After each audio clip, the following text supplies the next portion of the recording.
गजेंद्र मोक्ष की कथा है। तो सुखदेव जी महाराज एक कथा सुना रहे थे, तो परीक्षित ने कथा सुनकर कहा कि प्रभु ये कथा तो सत्य है, लेकिन मेरी बुद्धि में बात नहीं बैठती कि मनुष्य भी मरता है तो भगवान की प्रार्थना करते करते पुकारे तो भी कहीं भगवान आ जाते नहीं है। अगर पुकारे और भगवान आ जाए और सबको बचाते जाए तो व्यवस्था भंग हो जाएगी। तो एक हाथी के पुकार से भगवान आ गए। महाराज जी, शास्त्र की बात कभी मिथ्या नहीं होती, लेकिन मेरी बुद्धि में नहीं समझ आता है। सुखदेव जी ने कहा, तुमने ठीक सवाल पूछा है। पांड्यवंशी राजा प्रद्युम्न राजकाज का भार छोड़कर एकांत में जाकर पर्वत के किनारे तप करने लगे। तप करने से, ध्यान आदि करने से कुछ मनोबल तो बढ़ा, लेकिन निगुरा होने के कारण, मार्गदर्शन और गुरु की कृपा या कर्म को योग बनाने का सत्संग न होने के कारण वह राजा प्रद्युम्न अहंकार से भर गया। एक बार अगस्त ऋषि वहां से पसार हुए तो राजा ज्यों का त्यों बैठा रहा। त्रिकाल ज्ञानी ऋषि ने देखा कि कैसा मूड है। प्रजा पालन का अपना कर्तव्य छोड़कर और मन मानी आकर तपस्या करता, उस अपने को बड़ा तपस्वी मानकर बैठे ही है। अपने से तप में, ध्यान में, ज्ञान में उत्तम व्यक्ति आए तो उठ के खड़ा होने से अपना आयु, विद्या, यश, बल बढ़ता है। अरे ये तो हाथी की नाई कोई मोटा बैठा है, जा तू हाथी बनेगा। प्रद्युम्न को जब श्राप मिला तो घबराया और ऋषि के चरणों में अनुनय विनय किया। तब ऋषि ने कहा, भाई ये श्राप तो मिथ्या नहीं होगा, लेकिन तेरी अगले जन्म, इस जन्म के बाद हाथी के शरीर में भी ये तेरी भक्ति और स्मृति के बल से जब तुझे कष्ट आएगा तो भगवान की शरण चला जाएगा तू, और भगवान की शरण चला जाएगा तो भगवान तेरी रक्षा करेंगे, तेरी मुक्ति और दर्शन होगा। तो ये ऋषि का वचन सत्य करने के लिए उसके हृदय में भगवान की शरण जाने की प्रेरणा हुई और भगवान प्रकट हुए। परीक्षित ने कहा, महाराज इतना तो मुझे समझ में आ गया कि पांड्यवंशी राजा प्रद्युम्न ही हाथी बना था, लेकिन उस मगर ने ऐसा कौन सा पुण्य किया कि भगवान के सुदर्शन से उसकी सदगति हो गई। बोले, देवल ऋषि घुटने भर पानी में, नदी के घुटने भर पानी में, घुटने या तो कई कमर भर पानी में खड़े स्नान कर रहे, स्नान करके अर्घ्य दे रहे, जप कर रहे थे। पानी में खड़े खड़े भी कई लोग जप करते हैं, कुछ देर रुकते हैं। कई ऐसे संत हमने देखे सुने भी। तो देवल ऋषि को हुहुल नाम का गंधर्व जल क्रीड़ा करते अंदर ही अंदर पानी में आकर मगर की नाई पंजों के बल से डराने की कोशिश करता था। तो देवल ऋषि ने एक दो बार तो क्षमा कर दी, फिर तीसरी बार उसको कुपित होकर कहा कि हे हुहुल गंधर्व, तू अनधिकार चेष्टा कर रहा है, तुझे मगर बनने का शौक लग रहा है, जा तू अभागे मगर बनेगा। तब वो हुहुल गंधर्व देवल ऋषि के चरणों में अनुनय विनय प्रार्थना की। बोले, अच्छा अब ये श्राप, बीता हुआ समय, कहा हुआ शब्द, निकला हुआ तीर वापस नहीं आता, ये तो होगा, लेकिन तुझे मगर योनि में भी भगवान की कृपा प्राप्त होगी और संत का सानिध्य मिला है, ऐसे सदगति होगी। तो देवल ऋषि का वचन भी सत्य हो गया, अगस्त ऋषि का वचन भी सत्य हो गया, और प्रजा को भी पता चल जाएगा कि मनुष्य अगर सावधान नहीं होता है तो कैसी कैसी मगर की योनि में, अजगर की योनि में, हिरण की योनि में, हाथी की योनि में भटकना पड़ता है। इसलिए मनुष्य तू अपने हृदय में भगवान का महत्व समझ ले, भगवान की स्मृति बढ़ा ले, भगवान का चिंतन जप ध्यान बढ़ा ले। अपने घर में 7 बातें ले आ तो भगवान प्रसन्न होंगे, नीच योनियों से तो बचोगे और भगवान की प्राप्ति का राजमार्ग खुल जाएगा। ये 7 बातें ऐसी है कि सभी लोग कर सकते हैं। एक तो अपने घर में एक छोटा मोटा ऐसी जगह बना दो जहां आसन बिछा रहे। आसन विद्युत का कुचालक हो, अर्थिंग ना मिले ऐसा कंबल हो, नीचे प्लास्टिक हो, चटाई हो, कुछ बाद में ऊपर गद्दी बद्दी जो भी करते अथवा कपड़ा लगा दिया। क्योंकि जप करने से जैसे आप डायनामो घुमाते तो ऊर्जा बनती है, ऐसे भगवान का नाम रिपीट करते हैं तो एक प्रकार की आध्यात्मिक ओरा बनती है। अगर बिना आसन के है तो वो आध्यात्मिक बिजली धरती में चली जाती है। यही कारण है कि लाखों लाखों लोग भक्ति करते हैं, लेकिन कोई कोई विरले के जीवन में भक्ति का तेज और हो जाता है। बाकी के लोगों का या तो काम बेकार में, या तो झूठ कपट की अधिकता में, या तो अविश्वास के कारण, या तो अर्थिंग के कारण ये सारी भक्ति का जो धन है वो बिखर जाता है। तो जिस बिखराव से बचे तो आप तो 12 महीने में लग जाए तो रोज के 4 घंटे तो ईश्वर प्राप्ति हो जाए। 3.25 घंटे में 120 मालाएं हो जाएगी और नीच कर्म का त्याग कर दे और ईश्वर प्राप्ति के उद्देश्य से जब करे तो ईश्वर प्राप्ति हो जाएगी 1 साल के अंदर। अगर तड़प ज्यादा है तो 6 महीने में भी हो जाती। परीक्षित को 7 दिन में हो गई थी।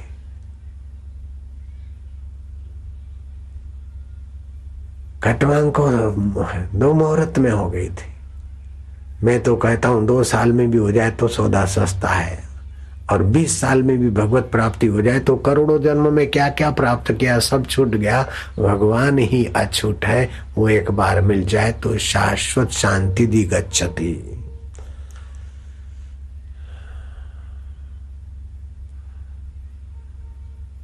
तो एक ऐसा आसन बिछा हुआ हो, कभी कभार गाय के झरण का पोता हो जाए, गौमूत्र आदि का, कभी 1 चम्मच गौमूत्र और थोड़ा सा पानी अथवा थोड़ा सा गोबर मिलाकर शरीर को रगड़ रगड़ के स्नान करो।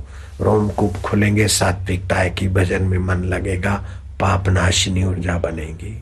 कभी वो पोता कर लो। घर में वास्तु दोष है तो गोमूत्र से घर को पोता करने से घर पर कुप्रभाव और वास्तु दोष कटता जाएगा और ऋण आयन बनेंगे, घन ऊर्जा बनेगी। कभी कभार घर में अगर बीमारियां हैं या कोई बीमार आदमी है तो उसके आगे गूगल का धूप करो। गूगल, शक्कर और गाय और भैंस का घी, उसका मिश्रण से धूप करो, बीमारियां भागेगी और स्वास्थ्य आएगा।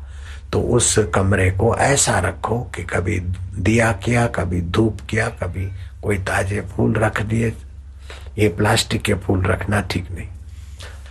वहां बैठ के जप किया, प्राणायाम किया, ध्यान किया, बैठे और फिर 15 मिनट 20 मिनट एक टाइम में।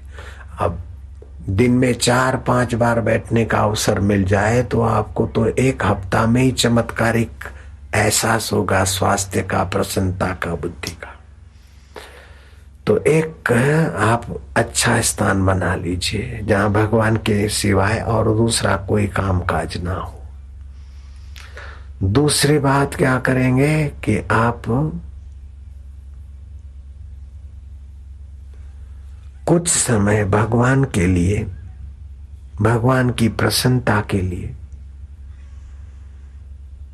वहां बिताएंगे। एक तो अच्छा पवित्र जगह हो, दूसरा भगवान के लिए कुछ समय बिताएंगे, तीसरी बात सेवा पूजा वहां करेंगे,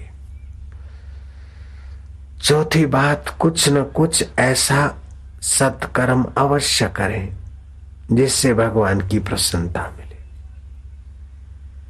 5वीं बात इष्ट पर, भगवान पर कुछ न कुछ न्यौछावर करके फिर लाचार, मोहताज, गरीब, गुरबा जिसको भी हो सके सेवा में लगा दिया। और नहीं तो आप सुबह उठते न तो 1 मुट्ठी भर के अनाज ही दूसरे डब्बे में डाल दिया, पक्षियों के लिए अथवा गरीब गुरबों के लिए कुछ 4 पैसे ही डाल दिए। रोज थोड़ा थोड़ा करने से रोज आदत सुंदर होती है, भाव बनता है।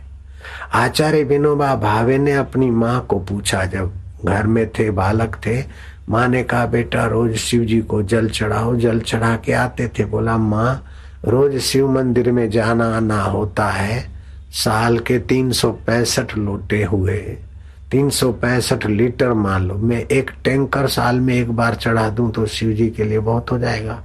माँ ने कहा बेटे नहीं, इससे लाभ वो नहीं होता है जितना रोज थोड़ा थोड़ा जल चढ़ाने से होता है, क्योंकि रोज भाव बनेगा, रोज आपकी भावनाएं जो संसार के प्रति वो भगवत भाव आएगा।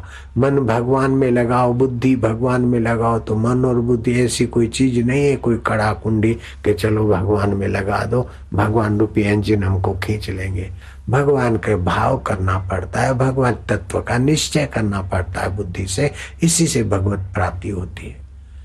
तो रोज थोड़ा थोड़ा सत्कर्म करेगा। फिर चौथी 5वीं बात क्या है कि अपने जीवन में एक ऐसी आदत डाल दो 5वीं कि महाराज थोड़ा कीर्तन करते हुए भगवान के साथ अपनापन और अपने साथ भगवान क्या होने का एहसास, वार्ता। परमहंस योगानंद बड़े सिद्ध पुरुष प्रसिद्ध हो गए, अभी भी कैलिफोर्निया अमेरिका में और जगह उनके आश्रम है, कई लोग उनको जानते मानते हैं, कई चमत्कार उनके जीवन में आए। उन्होंने कहा कि मैं तो भगवान से बातें करता था, लेकिन मन में हुआ कि मैं जो बातें भगवान से पूछता हूँ या बातें करता हूँ पूजा के रूम में, फिर उत्तर तो मैं ही बोलता हूँ, मैं कैसे मानूं कि भगवान तुम उत्तर दे रहे हो? ये तो मैं ही प्रश्न कर रहा हूँ और मैं ही उत्तर दे रहा हूँ, कहीं ऐसा तो नहीं है। तो योगानंद का घर का नाम था मुकुंद और उनकी बहन का नाम था रोमा। तो मुकुंद ने कहा, लिखा अपने जीवन चरित्र में योगानंद स्वामी ने, कि एक ऐसा आवाज आया कि श्रद्धा रख, जिसका तू पूजन करता है, जिसको ईश्वर मानता है, उसमें संदेह मत कर, मैं ही बोल रहा हूं, मैं परमात्मा बोल रहा हूं।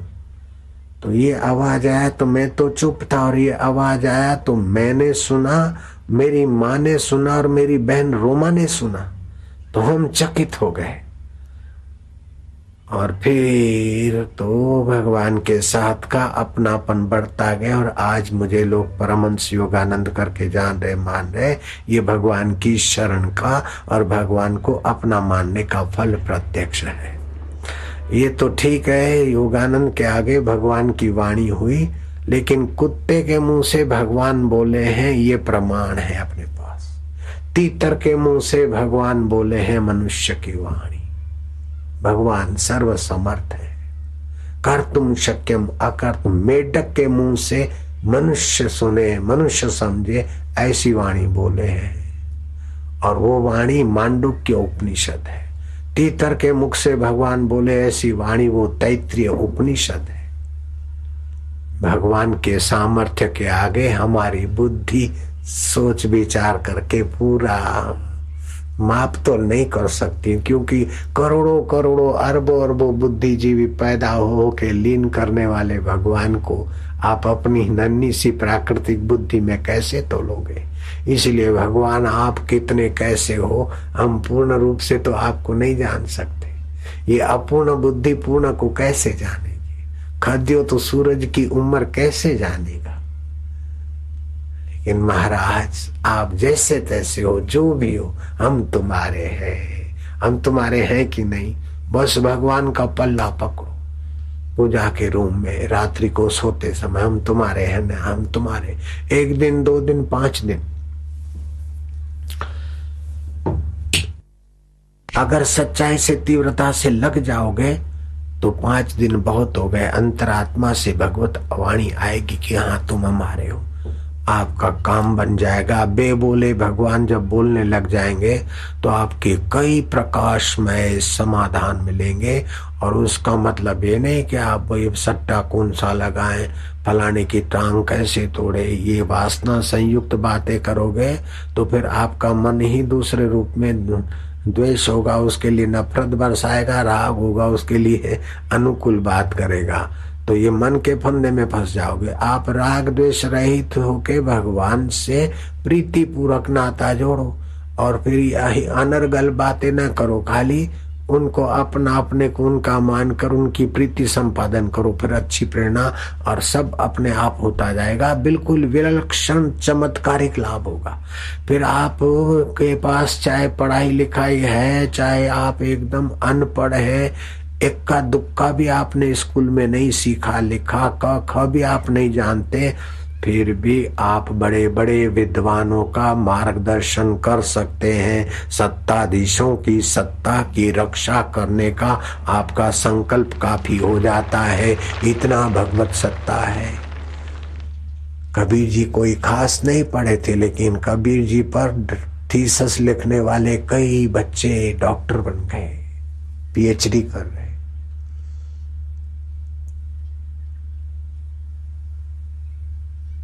रामकृष्ण परमहंस कोई ज्यादा पढ़े लिखे नहीं थे, लेकिन उन पर कई लोगों ने पीएचडी और कई लोग उनका ग्रंथ पढ़ के क्या क्या फायदा उठाते। तुकाराम खास नहीं पढ़े थे, लेकिन तुकाराम के अभंग एमए के पाठ्य पुस्तकों में महाराष्ट्र गवर्नमेंट में पहले थे, अब हटा दिए गए होंगे, क्या पता। तो पांचवी बात, भगवान के साथ अपनापन जोड़ो। छठी बात, हृदय श्रद्धा स्नेह से तर रखो। श्रद्धा और भगवत स्नेह से हृदय को छका रखो। और सातवीं बात, जानबूझ करके किसी को दुख ना दो, किसी का बुरा न सोचो, बुरा न करो, बुरा न चाहो, बुरा ना कहो।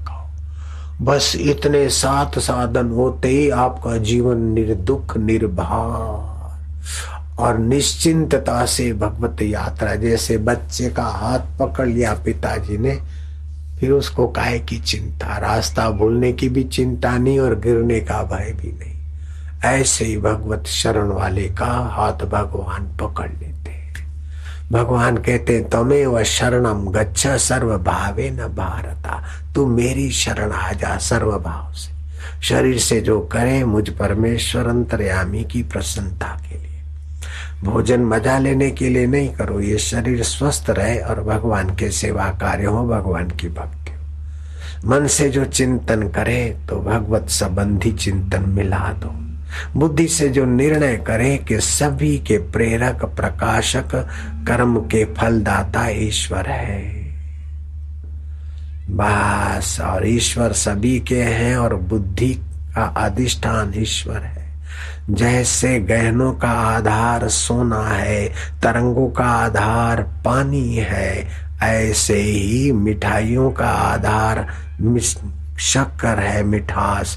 ऐसे ही सारे ब्रह्मांडों में, जगतों में जगत आधार भगवान है। शक्कर में तो खाली मिठास है, लेकिन भगवान तो उस मिठास भरने वाली पृथ्वी में भी गंध रूप से, सत्ता रूप से भरे हैं।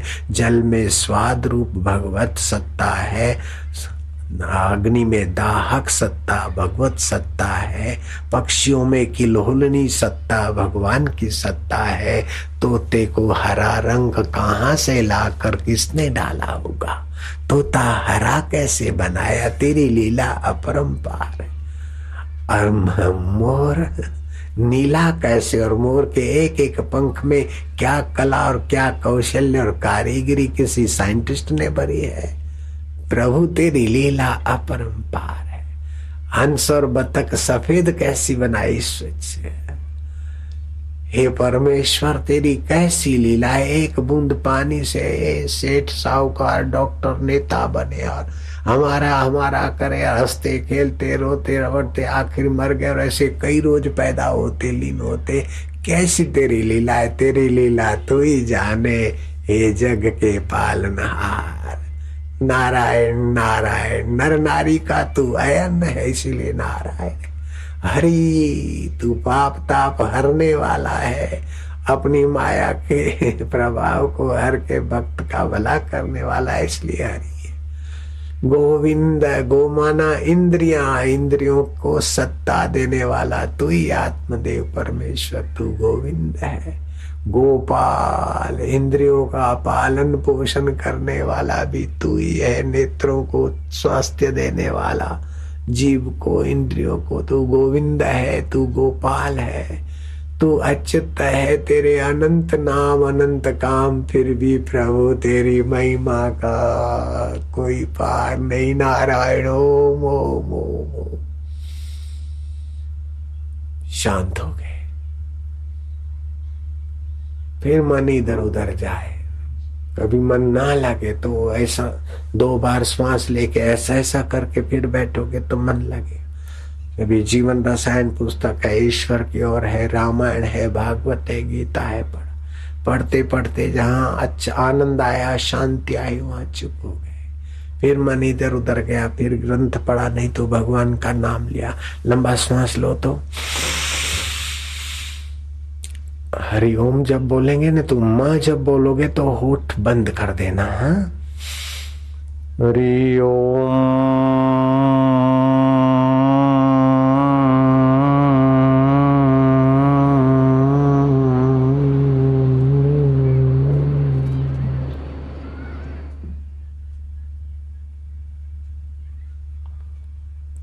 थोड़ी देर के लिए मन भगवत शरण आ जाएगा शांति में, फिर मन इधर उधर जाएगा, फिर उच्चारण करो हरि ओम।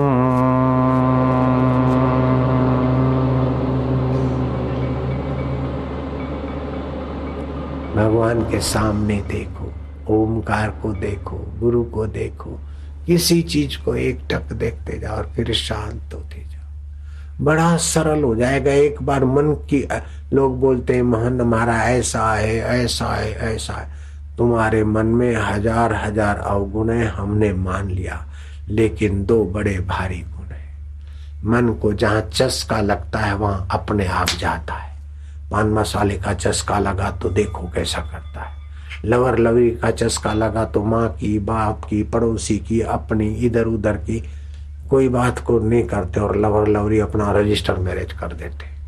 चस्का लग जाए। किसी को सट्टे का चस्का लग जाता है, दारू का चस्का लग जाता है, मन को चस्का लगता है, फिर कितना कुर्बानी करके भी वो चीज खाता है, पीता है। अफीम का चस्का लग गया तो कैसे खाते। तो मन में एक सद्गुण है, जब नश्वर का चस्का लगता है तो नाश के तरफ ले जाता है। शाश्वत भक्ति रस का चस्का लगा दो तो शाश्वत प्रभु तक ले जाने का सद्गुण भी इसका उपयोग में ला लो भैया।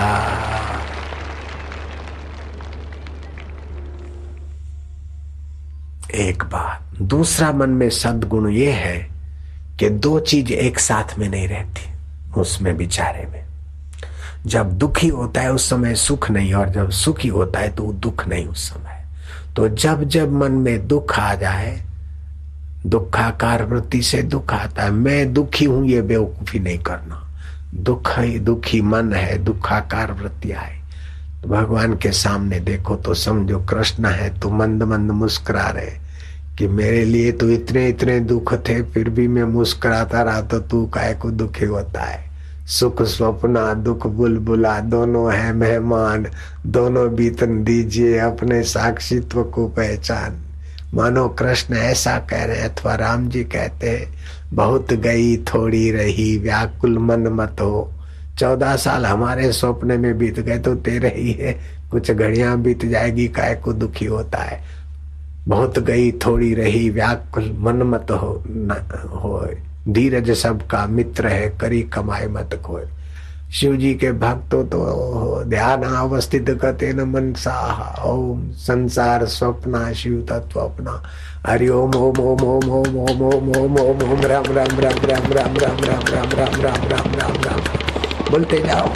राम राम राम राम राम राम राम राम राम राम राम राम राम राम राम राम राम शिव शिव शिव शिव। हरि ओम ओम ओम ओम ओम ओम आनंद देवा, भले तुम दुख में डूबे हो अभी तो करो हरि ओम ओम ओम ओम ओम आनंद देवा।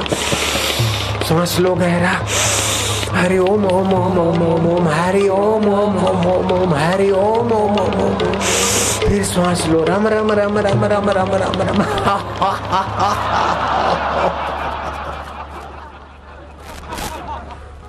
कितना भी बड़ा भारी दुखमय जीवन हो, आप ऐसा करो, देखो दुख कहाँ रहता है। एक बूढ़ा था 65-70 साल का, और बच्चों के बीच खेलने चला जाता था। उन बच्चों में से किसी ने पूछा दूसरे साधु से कि बूढ़ा हमारे बीच खेलता रहता है, बड़ा विचित्र लगता है। वो बच्चा जो इसने पूछा वो बाद में अखंडानंद सरस्वती संत बन गए, बड़े अपने आश्रम में भी आए थे।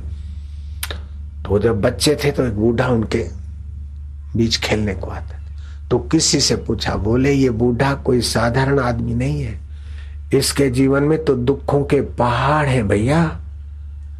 3 बेटियां हैं, एक की शादी हुई और 4 बच्चे सहित मायके में पड़ी है। दूसरी की शादी हुई, 3 बच्चे लेकर मायके में पड़ी है। तीसरी की शादी हुई और 2 बच्चे ले आकर शराबी और पति के कारण अभी मायके में। 3 बेटियां, 4, 3, 7, 2, 9 बच्चे, 12 लोग तो ये पड़े और एक छोरा है वो भी आवारा होके घूमे। बेटा ऐसा और बूढ़ा 65-70 साल का, दुखों के पहाड़ों के बीच भी इतना हंसते खेलते तुम्हारे बीच जी रहा है। इसने सत्संग से युक्ति जान ली है, खाने पीने के साधन नहीं है, कोई मित्र कोई स्नेही थोड़ा बहुत इकट्ठा करके दे देते हैं, बड़ी मुश्किल से गुजारा चलता है, कभी कभी रात को लंघन भी सो जाते हैं, फिर भी दुख को हरने वाली युक्ति है, इसलिए निर्दुख प्रसन्न होकर जी रहा है। इससे सीखने जैसा कुछ है तो सीख लो। वो बच्चा आगे चल के महान संत बन गए। उनके सत्संग में इंदिरा की गुरु आकर बैठती थी, आनंदमयी माँ। ऐसे ऐसे लोग, इतने बड़े भारी दुख, द्रौपदी के दुख के आगे तेरा दुख क्या है, मीरा के मुसीबतों के आगे तेरी मुसीबतें क्या है, कबीर जी की निंदा के आगे तेरी निंदा क्या है, कृष्ण पर कलंक लगे उसके आगे तेरे पर कलंक क्या है, राम जी के जीवन में जो उतार चढ़ा हुआ है और दुख आए तेरे दुख क्या है। ये तो सब, ऐसा कोई मनुष्य नहीं। दुख से आप दुखी मत होइए, लेकिन दुख के निमित्त का उपयोग करिए, दुख के प्रभाव का फायदा उठाइए। दुख का प्रभाव आसक्ति छुड़ाने के लिए आया है, दुख का प्रभाव दुखहारी ईश्वर के प्रसाद को जगाने के लिए आया है। आप दुखी होकर सुख की आशा में दुख का फायदा नहीं लेते, दुख से आप दुखी होकर परेशान हो जाते। दुख का फायदा लीजिए और सुख का भी फायदा लीजिए।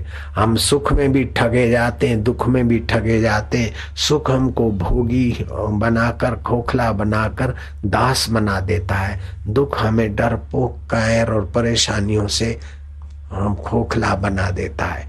नहीं, दुखम वा यदि वा सुखम, सुखम वा यदि वा दुखम संयोगी परमो मता। सुख का भी सदुपयोग करो, सुख बांटने की चीज है और दुख पैरों तले कुचलने की चीज है। दुखालय संसार से आसक्ति मिटाने के लिए, अहंकार मिटाने के लिए, पर आश्रय मिटाकर स्व आश्रय आने के लिए दुख बहुत जरूरी है। वो आदमी अभागा है कि जिसके जीवन में दुख और विरोध नहीं है, वो तो महा अभागा है, महापतन की खाई में जा रहा है जिसके जीवन में विरोध और दुख नहीं है। विरोध और दुख के बिना विकास संभव ही नहीं है, लेकिन हम विरोध और दुख का ठीक से फायदा नहीं उठा पाते। अनुकूलता और सुख का भी ठीक से फायदा नहीं उठा पाते। अनुकूलता और सुख राग की निवृत्ति के लिए, प्रतिकूलता और दुख राग की निवृत्ति के लिए है, और अनुकूलता और सुख सेवा के लिए। अनुकूलता और सुख मिले तो सेवा करके बहुतों के हृदय में जो परमेश्वर बैठा है उसको संतुष्ट कर दो। संतुष्ट सततम योगी। सासू में, बहू में, पड़ोसन में, इसमें उसमें जहां मौका मिले उनके हृदय के परमेश्वर को निहारते उनसे व्यवहार करो, आपका सुख कई गुना हो जाएगा। द्रौपदी से रानियों ने पूछा कि द्रौपदी हम महल में रहती हैं, गरम गरम भोजन खाती हैं, दासियों की सेवाएं लेती है, रथों में घूमती है, गहने गांठे पहनती है, फिर भी हमारे हृदय में उतना सुख शांति नहीं, चेहरे पर नैसर्गिक प्रसन्नता नहीं है। लेकिन द्रौपदी तुम वन में इतना इतना तुम्हारे पर जुल्म और अन्याय अत्याचार हुआ, फिर भी तुम इतनी प्रसन्न खुश और मजबूत कैसे दिखाई देती हो? बोले मुझे कहीं भी मैं होती हूँ तो और कोई दुखी होते न उनकी सेवा खोज लेती हूँ। दूसरे के दुख हारने से मेरा ऐसा दुख हरि का आनंद आता है कि मुझे लगता है कि महलों में रहती तो शायद मैं खोखली हो जाती। जो दूसरों के दुख से पीड़ित होकर उनके दुख निवृत्त करने में कुछ भी भाग नहीं लेता, उसका दुख मिटेगा नहीं। जो संसार की चीजें और सत्ताएं और वस्तुओं को परिस्थितियों को संभाल कर सुखी रहना चाहता है, वो बड़ी भारी गलती करता है, उसको धोखा मिलता है। चीजें वस्तु परिस्थितियां बदल जाएगी, लेकिन अबदल हरि की शरण में आने के लिए बदलने वाली चीजों का उपयोग कर लो। ट्रेन में गाड़ी में आप सदा बैठते हैं तो गलती करते हैं, उपयोग कर लो। ऐसे संसार का उपयोग कर लो। संसार तेरा घर नहीं, 2-4 दिन रहना यहाँ, कर याद अपने राज्य की स्वराज निष्कंटक जहाँ। मानव तुझे नहीं याद है, तू प्रभु का ही वंश है, कुल गोत्र तेरा ब्रह्म है, सद ब्रह्म का तू वंशज है, संसार तेरा घर नहीं। नारायण नारायण नारायण नारायण नारायण ओम हरि। चलते फिरते भगवान के नाम का सुमरण। कोई बड़ा सुंदर दिखे, बड़ा तपस्वी दिखे, बड़ा महात्मा दिखे, बड़ा प्रभावशाली दिखे, तो उसका बड़प्पन किसकी सत्ता से?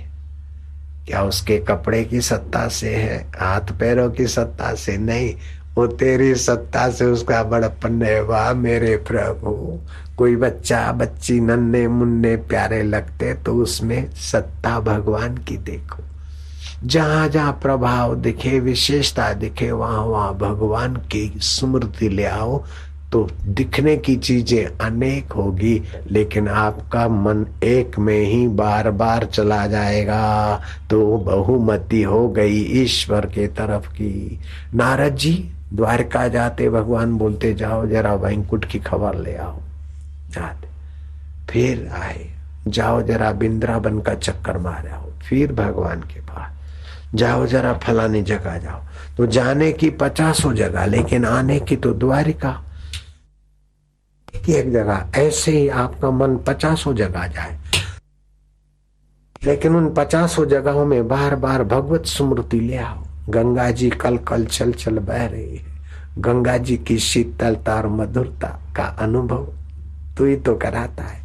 गंगे हर पक्षियों की किल्लोल में तेरी सत्ता है, फूलों में सुगंध तेरी सत्ता से आई, और सूंघने की सत्ता तेरे में। 2 भाइयां जा रही थी, एक ने नई शादी की थी, वो अपनी सहेली के साथ बात करती जा रही। मेरा पति को तो मैं कभी कभी यार बोल देती हूँ, और देखने मेरी नथनी कैसे लाया वो यार। मेरा यार तो सचमुच में गजब की नथनी लाया। पहले छोटी सी थी, फिर तो मैंने कहा ये नथनी मेरे को अच्छी नहीं लगती, ऐसी लाया। और ये देखो कैसा नंग है मेरी नथनी, यार ने ऐसी ला के दी, तो मैं तो पहनते देखती हूँ तो जैसे महारानी दिखूं मैं, तो मेरा यार तो वैसा है। कबीर जी ने देखा कि हाय राम, ये आजकल की छोरियां कितनी छोटी नजरिया में अपना जीवन खो रही है। कबीर जी को दया आई, साखी बनाई। कबीर ने कहा बेटे हमारी बात सुन लो। नथनी दीनी यार ने सुमृति बारंबार, नाक दीनो करतार ने ताको दियो बिसार। वो नाक नहीं होता तो तू नथनी कटे लगाती सोरी। नथनी दीनी यार ने सुमृति बारंबार, नाक दीनो करतार ने ताको दियो बिसार। तो तुम भगवान की स्मृति बढ़ा दो। भगवान का होना तो ही है, लेकिन स्मृति से भगवत सत्ता का फायदा होता है। अर्जुन भी कहता है नष्टो मोह स्मृति लब्धवा, मैं शरीर हूं, मैं फलाना हूं, मैं ऐसा नहीं करूं वैसा करूं, ये मेरा मोह था। आपके सत्संग से मेरा मोह नष्ट हो गया। श्री कृष्ण ने अर्जुन के आगे जो सत्संग किया, गीत गाए, वो गीता बन गई। दत्तात्रेय ने जो शिष्य के आगे गीत गाया, वो दत्तात्रेय गीता बन गई। राम जी ने जो गीत गाया आध्यात्मिक, वो राम गीता बन गई, शिव गीता बन गई। बस प्रेम की बोली का नाम संगीत है, गीत है।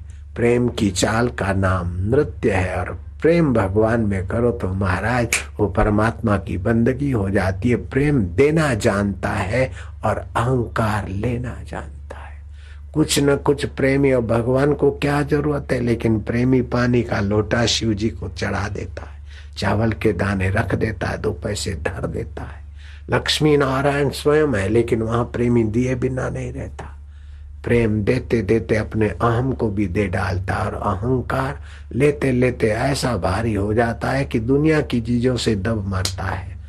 मैं धन वाला, धन मेरा, धन को तो पता ही नहीं मैं किसका हूं। मैं मकान वाला, मकान मेरा। मैं खेत वाला, खेत मेरा। मैं गहने वाली, गहने मेरे। अरे मौसी, गहने कोई उठा के ले जाए तो गहने तेरे को बोलेंगे भी नहीं कि सेठानी राम राम मैं जा रहा हूं। वो इतने बेवफा है कि तुमको पहचानते नहीं, और भगवान इतना दयालु है कि तुम्हारा भला किए बिना तुमको छोड़ता नहीं है। यहां भी लेकर आया तो उसकी कृपा ही तो लेके आई, वही तो तुमको लाया है।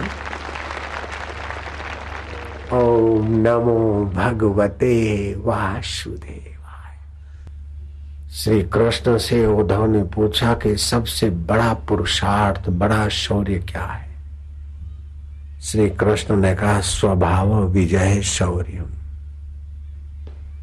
अपने हल्के स्वभाव को बदलना, अपना भगवत स्वभाव जगाना, ये बड़ी बहादुरी है, बड़ी शूरवीरता है। IAS ऑफिसर हो गए, धन्यवाद। सचिव है, शाबाश। मंत्री है, शाबाश। लेकिन स्वभाव पहले से समता बढ़ी, उदारता बढ़ी, नम्रता बढ़ी, प्रसन्नता बढ़ी, परोपकारता बढ़ी, तो आपका सब कुछ ठीक रास्ते है। अगर विलासिता बढ़ी, विषमता बढ़ी, अहंकार बढ़ा, भोग वासना बढ़ी, तो आपने स्वभाव को बिगाड़ कर, राजा नृग था लेकिन स्वभाव नहीं सुधरा तो दूसरी जन्म में क्रिकेट हो गया। राजा भरत था जिसके नाम से भारत पड़ा। अंत में एक हिरण में प्रीति हो गई, हिरण के शरीर में गया। राजा अज था मिथिला का नरेश। अपने स्वभाव में भगवत तत्व नहीं लाए, अजगर बन गए। लोग अपना बाथरूम गंदा रखना नहीं चाहते, शौचालय गंदा नहीं रखना चाहते, लेकिन स्वभाव गंदा हो जाता है जरा जरा बात में। किसी की निंदा, किसी से वैर, किसी की चर्चा, किसी का कुछ चिंतन करके चिंता। अपना स्वभाव क्यों बिगाड़ो भाई? स्वभाव को मधुमय रखो, सुखमय रखो, शांतिमय रखो। बीच बीच में चुप्पी साध लो। सब बदल रहा है, सब मर रहा है, बीत रहा है। बीत रहा है जो जानता है अभीतात्मक हमें शांति। सुबह नींद में से उठो, थोड़ा शांत हो जाओ। सपने जो आते हैं, कुछ चिंता, रोग और भय के कारण काल्पनिक सपने आते। कुछ सपने प्रभात काल को आते, वे जल्दी फल देने वाले होते। कुछ सपने स्वास्थ्य की खबर बताने वाले होते, कुछ सपने होने की खबर देने वाले होते, तो कुछ सपने हो गई उसका चित्रण दिखाते। सपने सभी के सभी झूठे नहीं होते, सभी के सभी सपने सच्चे भी नहीं होते। जैसे सीता जी चिंतित थी और रावण के भय से भयभीत थी, तो उनको ऐसे ही काल्पनिक स्वप्न आते कि राम जी का ऐसा हो गया, ऐसा हो गया, ऐसा हो गया। ब्रह्म वैवर्त पुराण अध्याय 77 में आया है कि स्वप्न में गौ का दर्शन, हाथी, घोड़े, महल, पर्वत, वृक्ष पर चढ़ना, भोजन करना अथवा रुदन करना आदि दिखता है तो समझ लो आपको धन की प्राप्ति होने वाली है। अगर राजा, सेना, बैल, दीपक, अन्न, फल, पुष्प, छत्र, हवन, रथ आदि दिखता है तो आपको धन के साथ कीर्ति की भी प्राप्ति होने वाली है। गाय का दूध, गाय का घी, गाय माना ये देसी गाय, वो सूरी में से बनाई हुई जर्सी गाय की बात मैं नहीं करता। गौ दुग्ध, गाय का घी, फल, पान, मंदिर, श्वेत धान्य से भरा घड़ा अगर दिखता है तो लक्ष्मी प्राप्ति होके ही रहेगी। फलवान वृक्ष, सर्पदंशन मतलब सांप ने काट लिया अथवा मत्स्य दिखा, मोती, शंख, हीरा, चंदन, फले फूले, बेल, आम आदि दिखे तो धन की प्राप्ति होने वाली ही है। अगर प्रतिमा और शिवलिंग दिखता है तो स्वप्न में प्रतिमा दिखी, भगवान की या शिवलिंग दिखा तो विजय और धन होने वाला ही है। शुभ स्वप्न में भस्म, रुई, हड्डी के सिवाय अन्य श्वेत वस्तुएं जो भी दिखती है वो सब शुभ ही शुभ करेगी। हड्डी, रुई और भस्म ये दर्शन अशुभ है। बाकी का सफेद चीजें स्वप्न में दिखे वो सब शुभ की सूचक होती है। अशुभ स्वप्न में दिखे वो वस्तु, काली वस्तु,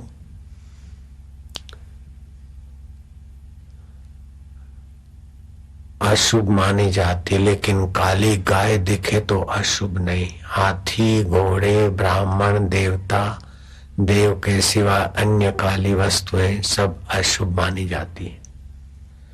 स्वयं को मरा हुआ देखना मतलब लंबी आयुष्य होने वाली है। स्वयं को रोगी देखना, स्वप्न में आप निरोग होके ही रहेंगे, पक्की बात है। स्वयं को स्वप्न में दुखी देखना, आप सुखी होंगे, बिल्कुल पक्की बात है।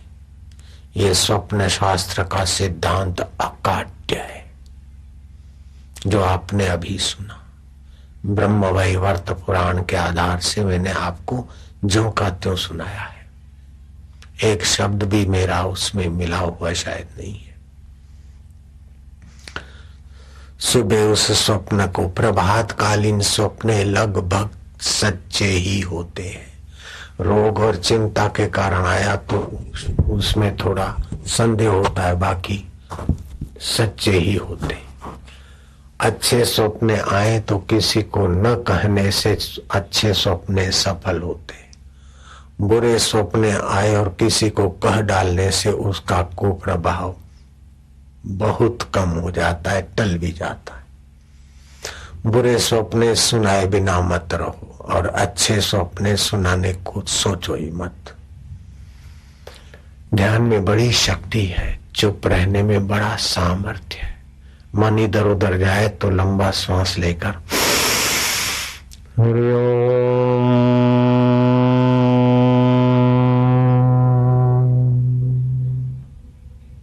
फिर एक टक देखो भगवान को, ओमकार को, गुरु को।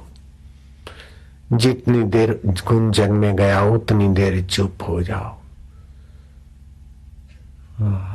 कुछ न करना बड़ा साधन करना है। इससे स्वभाव सुधरेगा, योग्यताओं का विकास होगा, भगवत प्राप्ति आसान बन जाएगी। उद्धव ने श्री कृष्ण को कहा, त्रिलोकी में सबसे ज्यादा श्रेष्ठ काम क्या है? त्रिलोकी में सबसे बड़ी संपदा और बड़ा वैभव क्या है? श्री कृष्ण ने कहा स्वभाव विजय शौर्यम, स्वभाव पर विजय पाना ही बड़ी शूरवीरता है। हम भजन तो करते हैं, घर तो सुंदर बनाते, फलाना सुंदर बनाते, लेकिन स्वभाव में गंदी आदतें हैं, उधर ध्यान नहीं देते। जिसका स्वभाव चंगा है उसको तो घर वाले तो क्या पड़ोस वाले भी चाहते हैं, अपने जाति वाले तो क्या दूसरे जाति वाले भी चाहते हैं। और जिसका स्वभाव बिगड़ा है उसको तो अपना पति भी नहीं चाहता, पत्नी भी उसको नहीं चाहती। बिगड़ा स्वभाव कुत कुत कुत कुत कुत नहीं, अपने स्वभाव को मधुर बनाओ। वेद में एक मंत्र आता है, उसका अर्थ यह है कि वेद कहता है, हे प्रभु, आप प्रार्थना करो कि हे परमेश्वरा, हे देवेश्वरा,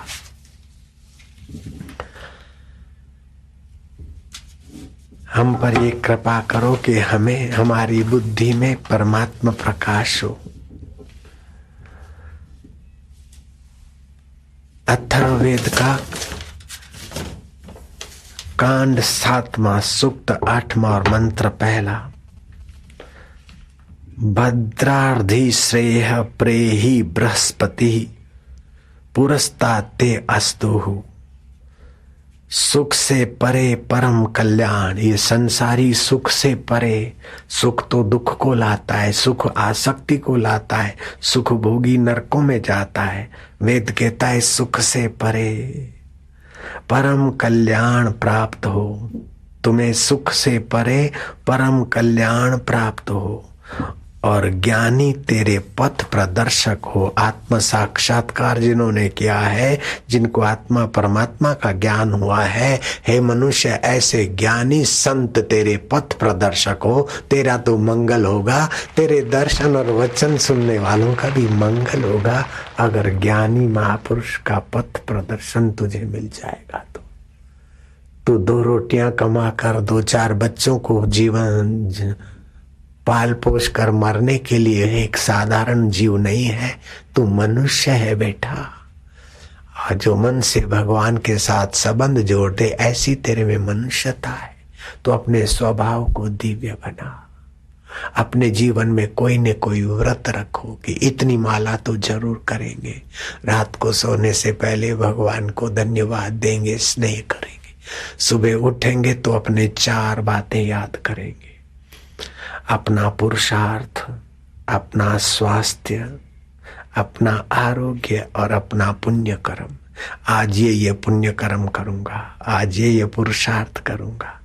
आरोग्य के बारे में घर के लोगों का, अपने लोगों का कोई बीमारी है तो उसका उपाय भीतर से सुबह पूछो और फिर भगवान का नाम लो। राम राम राम राम, हरि ओम ओम ओम ओम ओम ओम ओम ओम ओम ओम ओम ओम ओम, हरि ओम ओम ओम, शिव शिव शिव शंभो भोलेनाथ। बिन फेरे हम तेरे। पति पत्नी फेरे फिरते, एक दूसरे को छोड़ के मरते, लेकिन हम तेरे से कोई फेरे नहीं फिरे। फिर भी जन्म के पहले जीवात्मा तेरा था, बचपन में भी हम तेरे, अभी भी तेरे, तेरे नहीं माने तभी हम तेरे। और मरने के बाद ये कुटुंब भी नहीं रहेंगे, शरीर नहीं रहेगा, फिर भी ये जीवात्मा परमात्मा तेरा ही रहेगा। बिन फेरे हम तेरे। ऐसा सोचने करने विचारने मात्र से आपके विकार कम हो जाएंगे, आसक्ति कम हो जाएगी, भय कम हो जाएगा, चिंताएं कम हो जाएगी। जिसका रक्षक पोषक प्रेरक भगवान और भगवान को पाए हुए संत हो जाते, वो चिंता काहे को करे।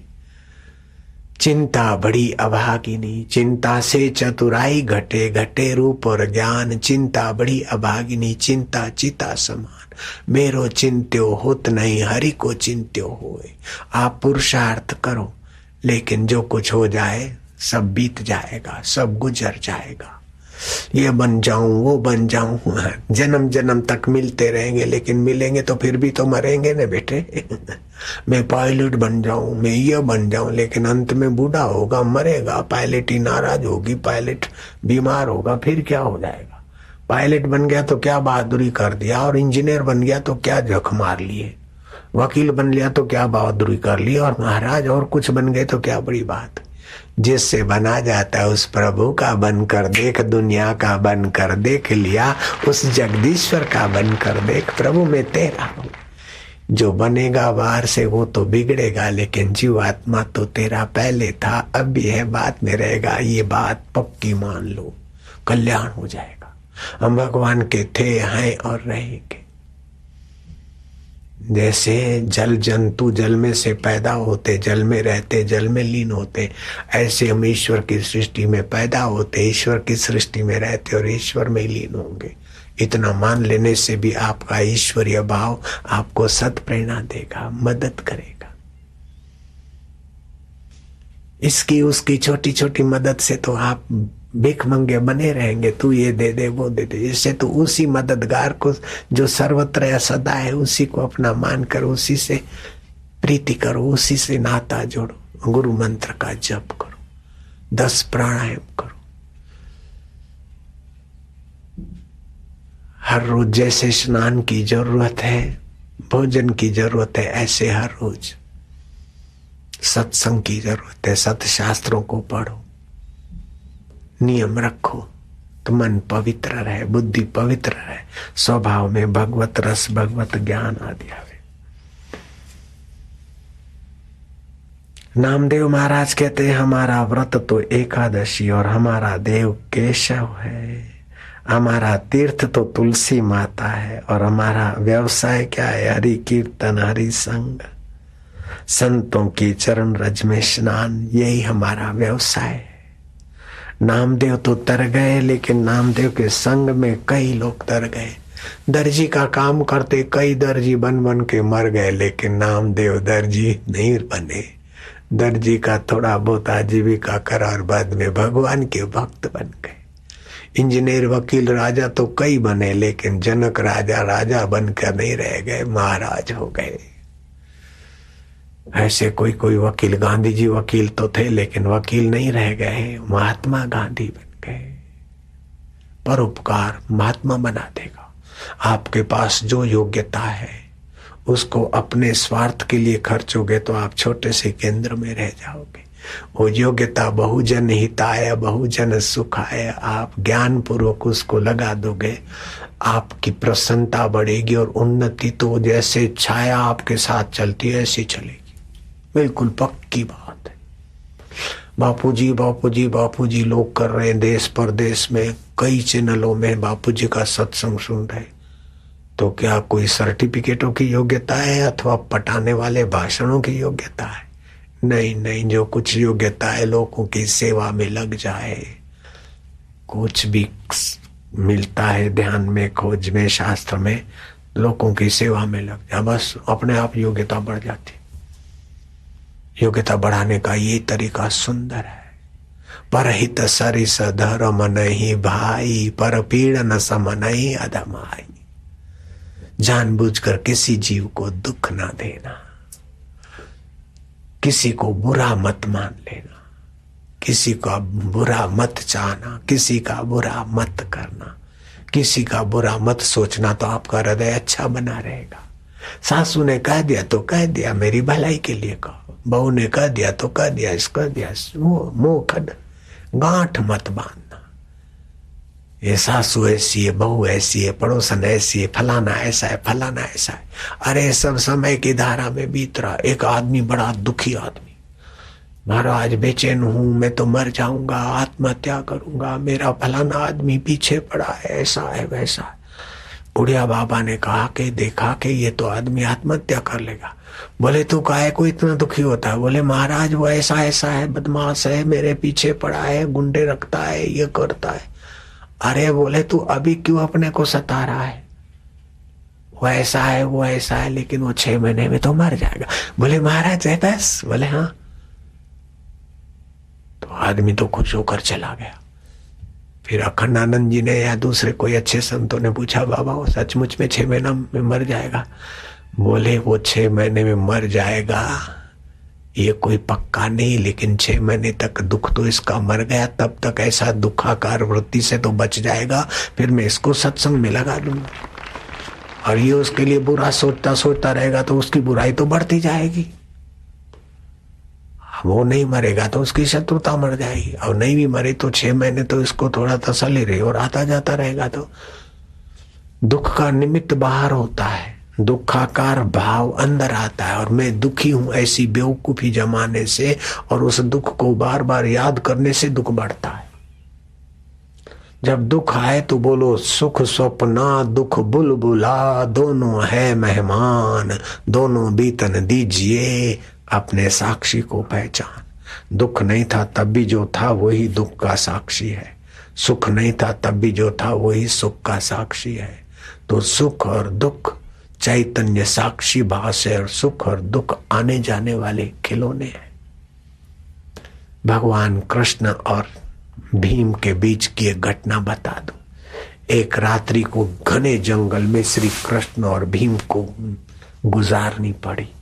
भीम चौकी करे और श्री कृष्ण सोएंगे, और कृष्ण चौकी करेंगे दूसरे पार में, कृष्ण चौकी करेंगे, भीम सोएगा। भीम का पहला वारा था। श्री कृष्ण आराम कर रहे और भीम के आगे एक छोटा सा आया। क्यों रे भीम के बच्चे? भीम ने बोला है जुबान संभाल कर बोल, नहीं तो तू क्या करेगा। है बोले तू करता है। तो भीम जो जो गुस्सा होता जाए त्यों त्यों वो ठिंगू जी बड़ा होता गया। भीम की बराबरी का हो गया। भीम ने कहा मेरा बराबरी का तो क्या है, मैं गदा विद्या में ऐसा हूं कि तेरे जैसे 10 भी आ जाए। बोले चल रे भीम के बच्चे 10 क्या, मैं तेरे जैसे 100 को दबा कर फेंक दूं, 1000 को कुचल कर डाल दूं। भीम ने कहा फिर हो जाए 2-2 हाथ। बोले क्या 2-2 हाथ, मेरे से भिड़ता है। भीम को भड़काया, ज्यों भीम भड़के त्यों वो बड़ा होता गया, बलवान होता गया, और महाराज चल पड़ी दे दे दे। ऐसे भीम ने तो तौबा पुकार लिया, पहला पैर कब पूरा हो, भागूं तो मेरे स्वभाव में नहीं, चिल्लाना कायरों का काम। इतने में पहला पार पूरा हुआ। कृष्ण उठ के खड़े होने को थे तो वो चला गया, और भीम धड़ाक से लेट गया। हड्डी पसली एक हो गई, बैठा मार लगा था। फिर कृष्ण चौकी करने बैठे तो फिर वो ठिंगू जी आए। बोले क्यों कन्हैया रे, सबको नचाता फिरता है। कृष्ण ने गौर से देखा शांति से। बोले अच्छा बेटे तू आ गया यहाँ, क्या यहाँ आ गया। वो कुछ भी बोले और कृष्ण उसको देखते जाए, हंसते जाए, तो वो ठिंगू जी छोटा छोटा होते गया। प्रभात होते होते तो वो तो एक खिलौने जैसा बन गया, एकदम मॉडल, जैसे मकान का मॉडल होता है। श्री कृष्ण ने अपने पीताम्बर में उसको बांध दिया। सुबह हुआ, भीम भैया सूरज उगने के पहले उठना चाहिए, आयु विद्या बल बढ़ता है। सूरज उगने के समय नींद करने से पुण्य और स्वास्थ्य खराब होता है। भीम तुझे पता है क्यों सोया है? बोले केशव हल्दी का लेप लगाना है, दूध में हल्दी डालकर पीना है। माधव रात को मेरे साथ जो हुआ है किसी को ना बताना। लेकिन बापूजी के हाथ आया, मैंने करोड़ों को बता दिया। माधव ऐसा ऐसा हुआ, सारी बात बताई। श्री कृष्ण ठाका मार के हंस पड़े। बोले आप हंस रहे और मेरे को उस दुष्ट ने कितना मारा, कितना पीटा, और मैं भीम हाथियों की सूंड पकड़ पकड़ के आसमान में फेंक दूं, गुरुत्वाकर्षण नियम के बाहर, और घूमते फिरे वो भीम, और उस ठिंगू जी की मार खाई। माधव मुझे समझ में नहीं आता वो कौन था। कृष्ण ने पीताम्बर खोला। बोले ये तो नहीं था। अरे बोले माधव यही। अरे तू इतना ठिंगू जी कैसे हो गया? अब ये ठिंगू जी और लंबू जी की कथा ये है कि दुनिया इतनी तुच्छ है, लेकिन उसको सच्चा मानकर, उसको रिपीट करके, उसको महत्व देकर आप याद करते करते उसी को बल देकर आप पिटे जाते हो, परेशान होते हो भैया। और कृष्ण जैसे लोग और ब्रह्म ज्ञानी उसको, दुनिया को ठिंगू जी बना देते। कोई क्रोध दिलाए, आप क्रोधी हो जाए तो उसकी विजय हो गई। कोई नखरे करे और आप उसके पीछे लट्टू हो जाए तो उसकी विजय हो गई। कबीर जी कहते चल रही ठगनी ठुमक ठुमक नैनन को क्या ठुमकावे, तेरे हाथ कबीरा नहीं आवे।